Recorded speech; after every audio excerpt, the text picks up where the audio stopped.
Thank you guys for having me here today. It's a great joy to be here.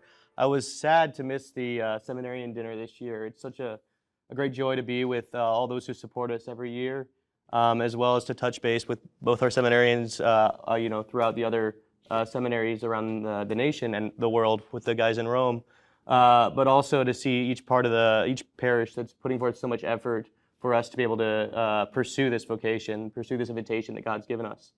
So today I just wanted to speak a little bit about my vocation, and then Q&A or anything else. That'll be good.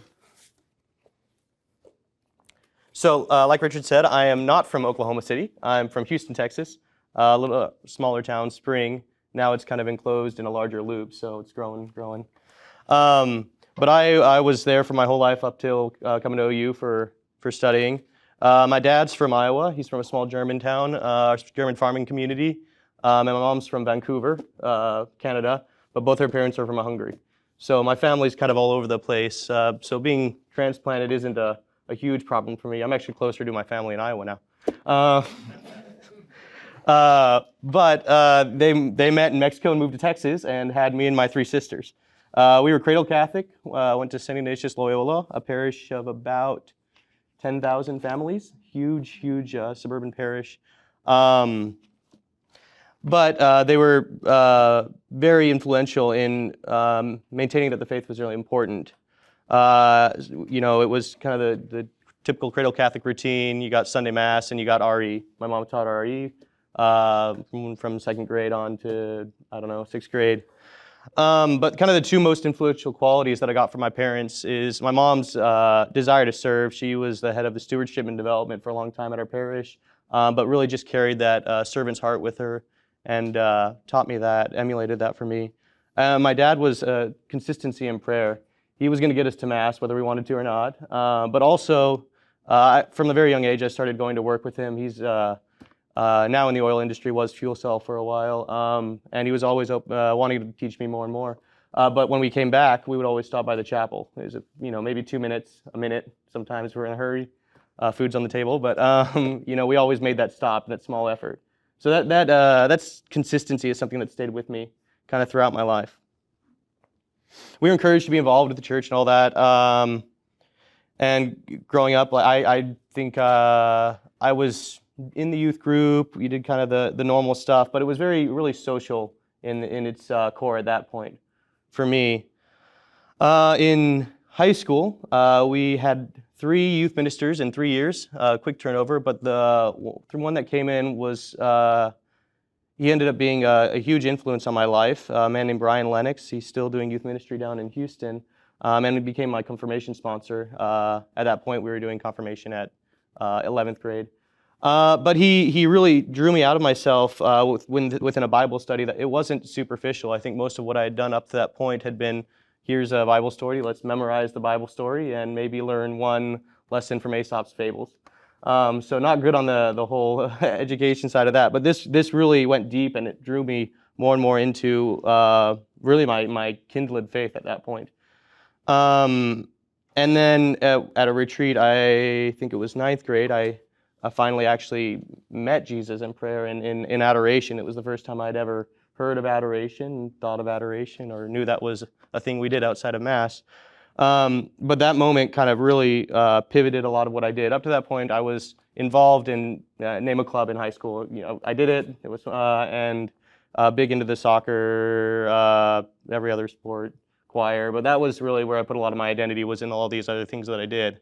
And this encounter with Jesus really forced me to put priorities and make lists of, okay, what is actually important? Because now I don't have time to do all of this, so what do I need to put in front? And that was tough, especially growing up in it's a heavy Catholic population compared to here, but still in my area it was really just more or less non-denominational or Southern Baptist. So really it was more difficult than I kind of anticipated going into that. But within this encounter with Brian, he really helps to just dispose me to the reality that that is the Catholic faith. And so after that, I started taking on a lot more responsibilities at the parish, and I was invited to join a council for young men and women for the diocese that would run retreats for the youth and advise then Archbishop DiNardo on what are the youth doing, how do we approach them, how do we dispose them to receive the faith, because it's not happening, right? And it was a wonderful experience for me, one, to understand the role of the bishop in that way, but also to take on in a real way all the other aspects of my Catholic faith that I hadn't to that point. So, growing up, we'll do the social stuff, but all right, now I have to teach these kids this part of the faith that I don't know that well. So, the preparation for me at that level started to grow a lot and just draw me deeper and deeper into that. And I really appreciated my years there. They were very formative for me. And as I went towards confirmation, Cardinal DiNardo started encouraging me to consider the priesthood, and I was not having it. I was running the other way, throwing it off. No, I'll be a deacon. Yeah, that's fine. Our parish has 15 deacons, so it's a very popular choice. Or I'll go make money. I want to be an engineer. I want to do this. I'll do that and come give it a different way to the church. So I really just kind of threw it along the side. And the reality is, God's not going to force us in vocation. So I think at that point he kind of threw me an invitation, and I said no. And so I buried it for a little while and decided I was going to go to OU after the chagrin of my best friend who had tried to get me to go there for years. I had said no for about a decade. Then I decided on engineering physics, and I realized there was a drive to OU of 8 hours or the next closest, either coast, at 22. So OU became a really nice option then. Called them up and said, "You want to be roommates?" So we ended up going to OU for engineering physics, and at that point my faith was still really strong, but there wasn't a whole lot of youth ministry going on there. Archbishop Coakley had just arrived here maybe a year before, and Father Jim Goins had just arrived to the university parish maybe a few months before or after that. I don't remember which side he fell on.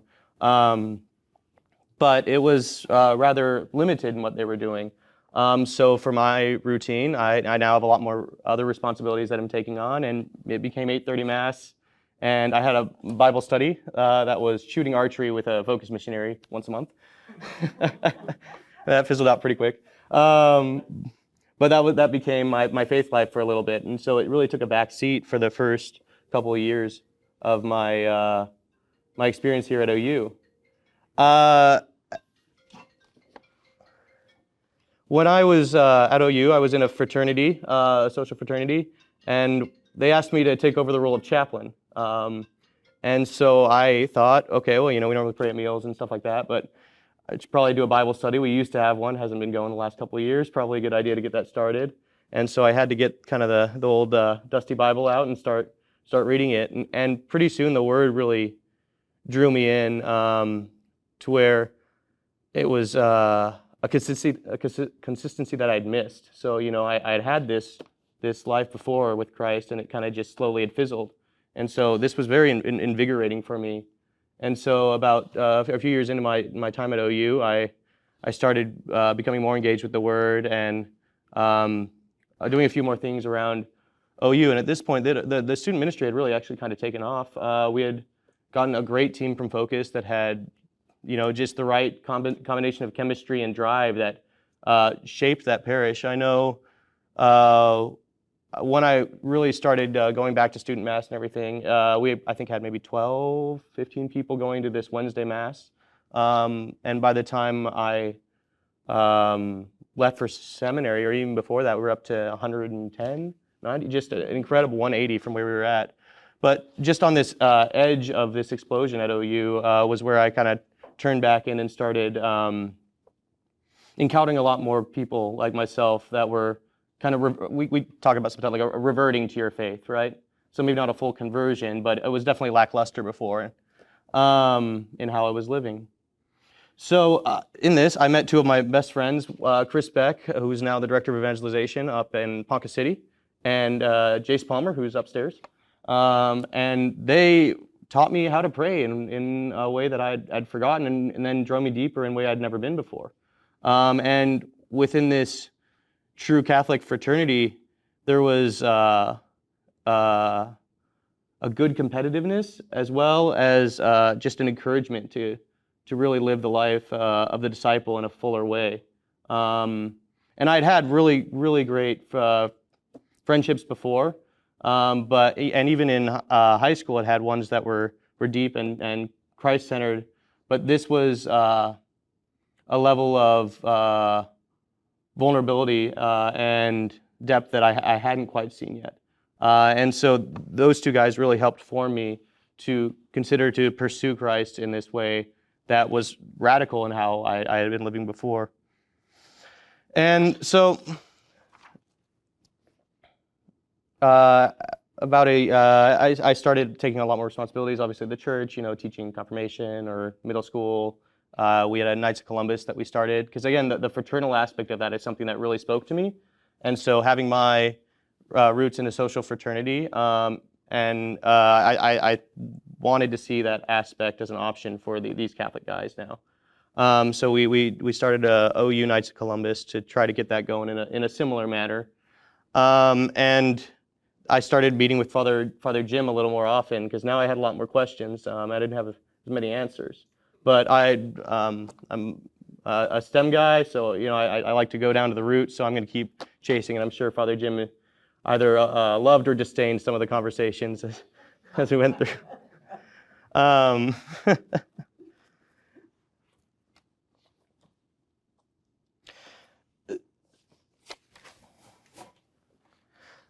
as I continued this, there was this familiar feeling that I had boxed out for so long started to eat its way back into my thoughts. And at this point, the first time I think I was kind of confused by it, right? It's not something you normally, oh, what would be a priest? Oh, I haven't thought about that ever. But this time I kind of knew what it was. And so I didn't want to pray about it, because I still didn't really want to do that. So I kind of just skated around it for a little while. But we got to the point where I needed to take time to intentionally discern this feeling. And I couldn't do it in the context of the relationship. I currently had a girlfriend, and you can't discern one vocation while pursuing another. It's a very split heart. So I broke up with her and started taking time to really engage with this feeling and see what was behind it, and making sure this is either something I actually don't want, or is this something that I'm running from and actually is something that I desire deep down. And so I had another, I think a semester or so left. This is my first senior year. We'll come back why we have to use that term. But as I was finishing out the year, Father Zach Bozeman called me to serve. I'd never served before, served Mass. I was not an altar server. I was a choir boy, if anything. And usually I had soccer games on Sunday, so difficult to do anything for Mass. But he had called me to serve, and that for an Easter vigil. And I'm sure I wrecked everything because I didn't know what I was doing. But it was just such a incredible experience to be that close to the altar, that it really became a big part of my discernment and how I engaged with God and how I lived in that kind of rhythm of the liturgy.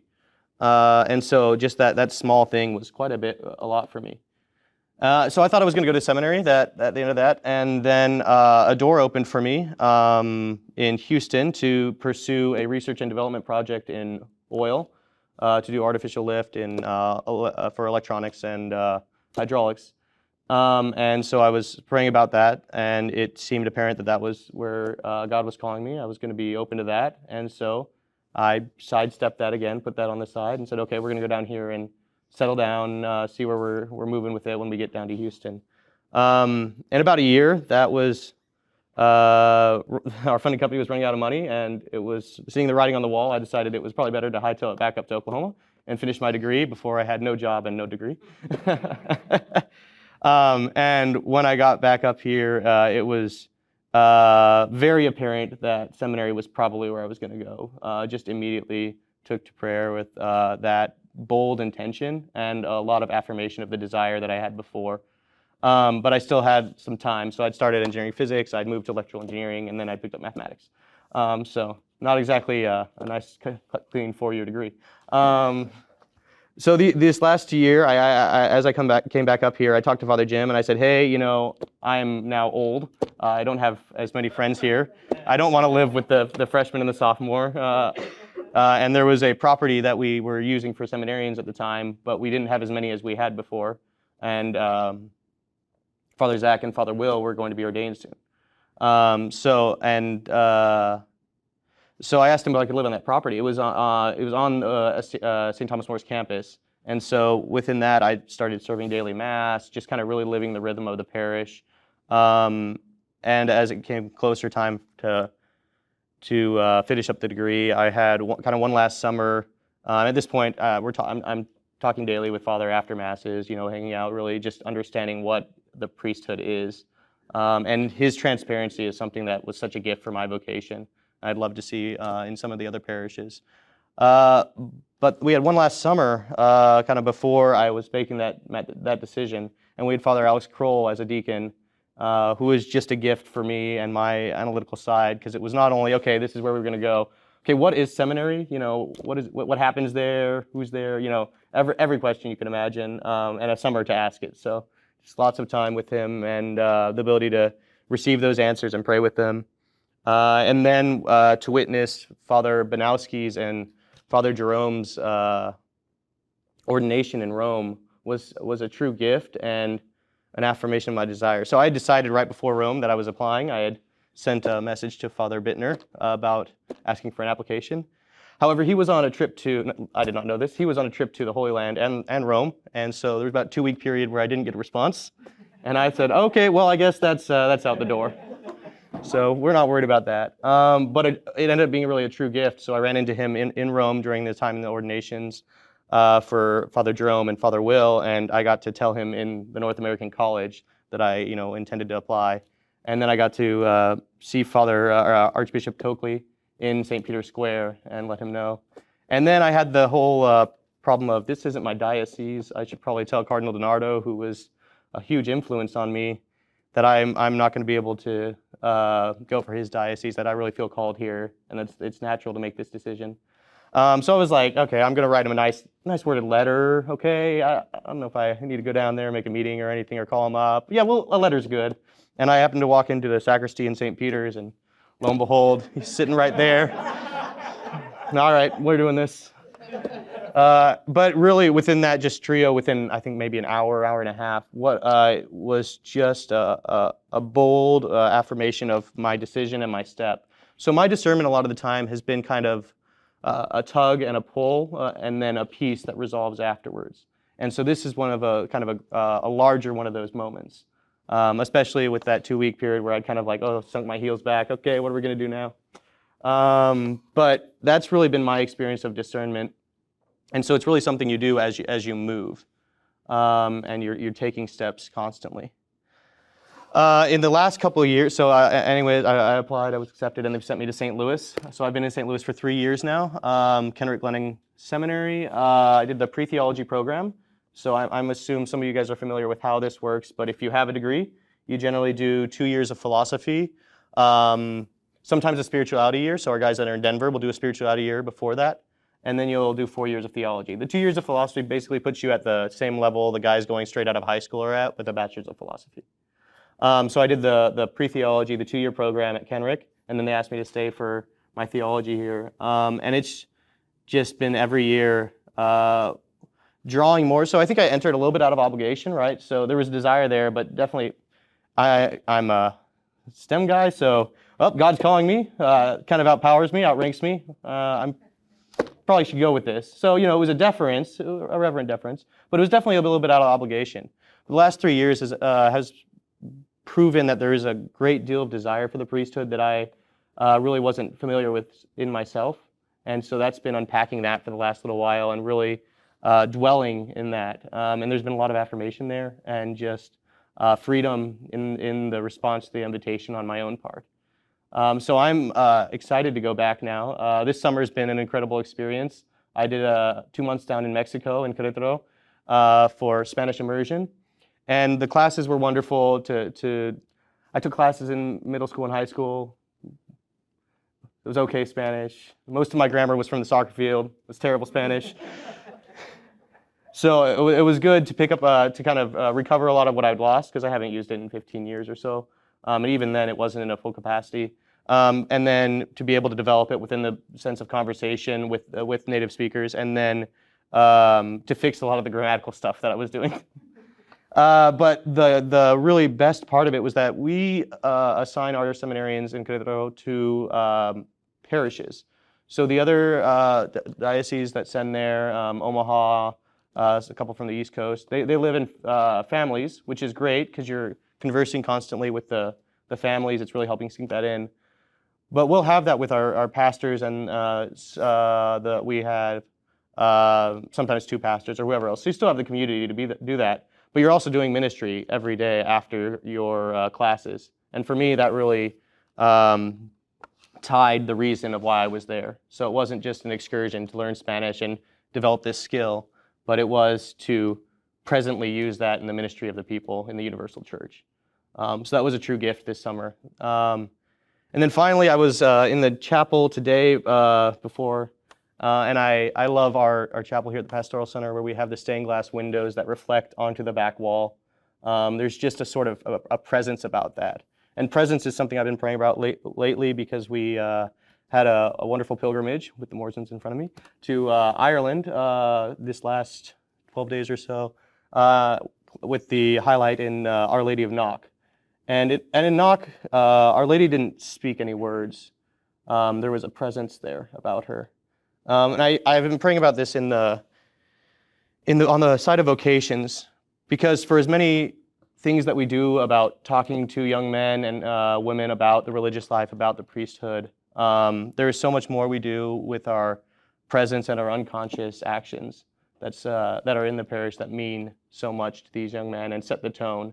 How our priests live, how our parents are going to Mass, how we receive the Eucharist, how we talk about our faith life, and how we live it out, right? So just something that I've been praying about lately for you guys to take. And in your experience here on the groundwork and what we're doing here in this diocese for the fostering of vocations on the parish level. So thank you so much for what you guys do here, because it was a true gift every time I meet with a family. I met Stephanie Stovall yesterday at St. John the Baptist for the Mass.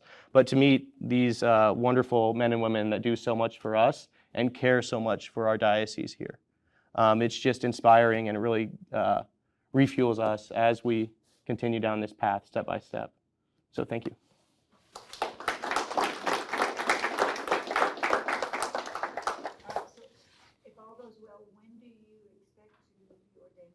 At this point, God willing, I will be ordained in 3 years to the priesthood. So I'm in Theology 2 right now, 1 year behind Michael Molman, you had up here, who's also one of our St. Thomas More OU people. But it'll be, 2 years to diaconate, 3 years till priesthood. Well, I think, 100 years ago, we were still coming off the tail end of not only the kind of scientism out of the Enlightenment that kind of pervaded a lot of the philosophy as well as the theology of the time. But now we've kind of receded from some of those premises that were unchecked at the time, and it's a little more open for the science to speak for itself. So there are questions, and we are continuing to pursue them, but there's also as many questions that we maybe don't think we'll ever find out or even understand if we do. So my name is Alexander Schmitt. In Texas, most everyone knows me as Alex. When I got up here, we had about 7 or 9 Alexes in our fraternity, and someone threw out Xander, and it stuck, and here I am 10 years later. I guess normally I introduce myself as Alexander, and I let him choose. It doesn't matter. Most people here choose Xander, and so that's fine with me. I'm a math guy. It's a variable.